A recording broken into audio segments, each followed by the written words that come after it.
मित्रों, खाटू श्याम को लेकर क्या था श्री कृष्ण को डर? आइए जानते हैं महाभारत युद्ध में बर्बरीक की कहानी, जो आज के समय में खाटू श्याम बाबा के नाम से प्रचलित नाम है। श्री कृष्ण को भी बर्बरीक का डर सताने लगा था कि कहीं अर्जुन महाभारत का युद्ध हार न जाए। उससे पहले जो इस वीडियो को लाइक करके कमेंट में जय श्री कृष्णा लिखकर हमें फॉलो करेगा, उसकी हर इच्छा पूरी हो, ऐसी कृपा करना। मित्रों, दरअसल महाभारत का युद्ध शुरू होने को था और देश भर में योद्धा या तो कौरवों के साथ थे या फिर पांडवों के साथ। इस बीच में महाबली भीम के पौत्र बर्बरीक भी कुरुक्षेत्र की ओर आगे बढ़ रहे थे। श्री कृष्ण को जैसे ही पता चला कि बर्बरीक रणभूमि की तरफ आ रहे हैं तो उन्हें यह आशंका सताने लगी और उन्हें यह डर था कि यह योद्धा कौरवों की सेना के साथ अगर हो गया, मतलब कि पांडवों की हार। क्योंकि श्री कृष्ण तो अंतर्यामी थे और उन्हें सब पता था कि अपने पिता घटोत्कच से ज्यादा मायावी बलशाली हैं बर्बरीक और हमेशा साथ रहने वाले 3 अचूक बाण। यह कोई साधारण बाण नहीं थे। इन्हें जिस पर भी लक्ष्य चलाया जाता था उसे भेदा जाना तय था। लेकिन अपने दादा भीम का साथ छोड़कर बर्बरीक क्यों लड़ते कौरवों की ओर से? तो यह जवाब उनके गुरु की सीख के द्वारा उन्हें मिला था। गुरु ने कहा था, युद्ध में हमेशा कमजोर का साथ देना। जैसा कि आप जानते हैं, कौरव कमजोर दिखाई पड़ रहे थे तो स्वाभाविक था कि बर्बरीक अगर साथ देते तो कौरवों का ही साथ देते। इसी को लेकर एक चिंता भगवान श्री कृष्ण के मन में सता रही थी कि बर्बरीक जब पांडवों के खेमे में पहुंचे तो श्री कृष्ण ने बातों ही बातों में उनसे अपने दादा के पक्ष में युद्ध करने के बारे में पूछ ही लिया। इस पर बर्बरीक ने जवाब दिया कि वह गुरु को वचन दे चुके हैं कि हमेशा कमजोर का ही साथ देंगे। इस युद्ध में भी जो हारता दिखेगा उसी के पाले में खड़े होकर वह युद्ध करेंगे। साथ ही उन्होंने अपने तीनों बाणों के गुण भी बताए। केवल 2 बाण विशाल से विशाल सेना का खात्मा करने के लिए काफी थे। यह सुनते ही पांडव खेमे में खलबली मच गई थी। उन्हें लगा कि अगर कौरव हारने लगे तो बर्बरीक कौरवों की तरफ से युद्ध करने लगेंगे। जैसे ही बर्बरीक कौरवों को पराजित होते देखेंगे तो वे अपने प्रण के मुताबिक उनकी ओर से युद्ध में उतर जाएंगे। श्री कृष्ण ने बर्बरीक से पूछा कि वह अगर युद्ध ही ना करे तो कैसा रहेगा? इस पर बर्बरीक ने जवाब दिया, ऐसा नहीं हो सकता। वे योद्धा हैं और युद्ध तो करेंगे ही, गुरु को दिए वचन भी निभाएंगे। इतना कहते हुए वे बाहर चले गए। तो फिर क्या था, श्री कृष्ण अगले रोज ब्राह्मण वेश धारण करके बर्बरीक के पास पहुँचे तो वह ध्यान में लीन थे। उनके बगल में 3 बाण रखे थे। ब्राह्मण को देखकर बर्बरीक मुद्रा से बाहर आए और चरणों में प्रणाम किया। ब्राह्मण ने पूछा, यह पीपल का पेड़, इसके नीचे ध्यान मुद्रा में बैठे होने का क्या कारण है और तुम कौन हो? बर्बरीक ने उन्हें अपना परिचय देते हुए बताया कि वह युद्ध करने के लिए आए हैं। ब्राह्मण ने इस पर कहा, तुम्हारे पास तो केवल 3 बाण हैं, इसके सहारे क्या युद्ध करोगे? तो इस पर बर्बरीक ने उन बाणों के अमोघ होने की पूरी कहानी बताई। ब्राह्मण ने पीपल के पेड़ की तरफ उंगली दिखाते हुए कहा, कैसे तुम एक बाण से इन सभी पत्तों को भेद दोगे? इस पर बर्बरीक ने जैसे ही अपने बाणों का चमत्कार दिखाने के लिए धनुष उठाने को मुड़े तो श्री कृष्ण ने पीपल के पेड़ का एक पत्ता अपने पैर के नीचे छुपा लिया। बर्बरीक ने अपने धनुष पर एक बाण चढ़ाया और पीपल के पेड़ की तरफ छोड़ दिया और सभी पत्तों पर निशान लगे। इसके बाद जैसे ही उन्होंने दूसरा बाण छोड़ा, तीर ब्राह्मण के पैर में जाकर लग गया। क्या इस ब्राह्मण को कुछ दान नहीं दोगे? बर्बरीक ने कहा, जरूर दूंगा, लेकिन आप अपने वास्तविक दर्शन मुझे दे। श्री कृष्ण ने उनका शीश मांग लिया। इस पर बर्बरीक ने कहा, लेकिन भगवान,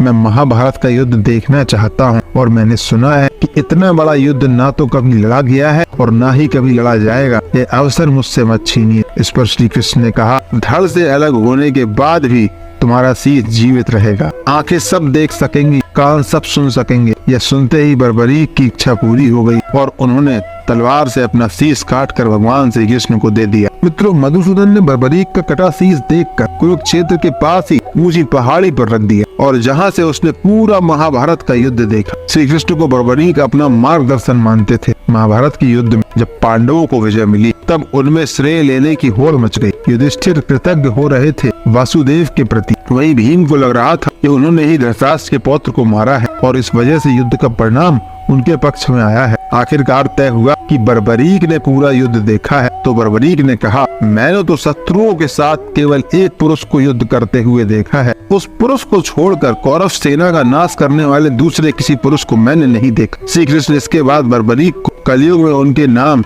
यानी श्याम के नाम से पूजे जाने का वरदान देते हैं और उनके शीश को रूपवती नदी में प्रभावित कर देते हैं। यही वो बर्बरीक है जो आज के समय में खाटू श्याम बाबा के रूप में जाने जाते हैं। इसी तरह के वीडियो से जुड़े रहने के लिए स्त्रम क्रिएशंस को सब्सक्राइब जरूर करें और हमारे इस वीडियो को शेयर करना ना भूलें।